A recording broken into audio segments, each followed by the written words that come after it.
artificial intelligence has come a long way. In the 1950s, rule-based programs used simple if-then logic. No learning, just instructions. The 1980s introduced expert systems capturing human know-how in vast rule sets to diagnose faults and diseases.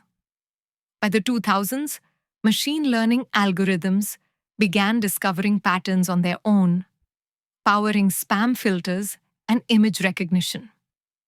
The 2010s ushered in deep learning neural networks that handled speech, vision, and language with near human accuracy. And today, in the 2020s, we've entered the era of generative AI, models like ChatGPT that not only learn from data but create brand new text, images, and code.